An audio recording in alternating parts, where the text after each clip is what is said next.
Welcome back to the CTV News and a call from Sustainable Development Minister, Senator Dr. James Fletcher, as he addressed a United Nations Framework Convention on Climate Change in Lima, Peru. Dr. Fletcher challenged the delegates representing 190 countries to deliver a historic outcome to the negotiations. These meetings in Lima are expected to set the basis for a new international, legally binding climate change arrangement that will be signed in Paris next year.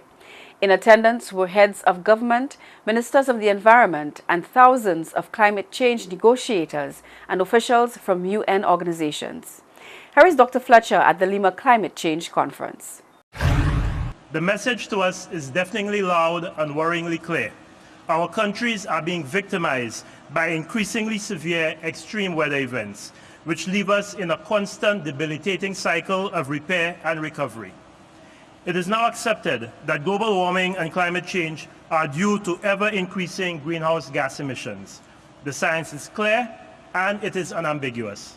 Therefore, I stand here truly perplexed that in 2014, the International Year of SIDS, a year that is on pace to be the hottest ever on record, we persist in playing a form of Russian roulette with the lives of the vulnerable people of small island developing states.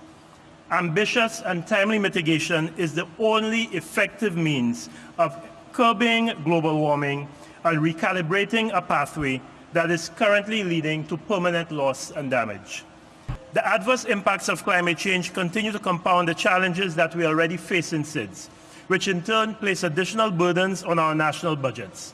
Therefore, it is imperative that the designated financial instruments are fully funded.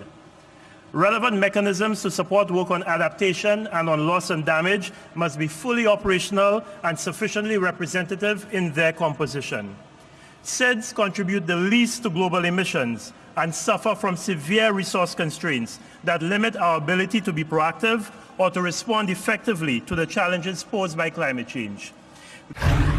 Dr. Fletcher identified ambitious and timely mitigation of greenhouse gas emissions, predictable and accessible climate finance for SIDS, and a strategy for dealing with the insidious impacts of climate change on health and food and water security as some of the priorities that required urgent action.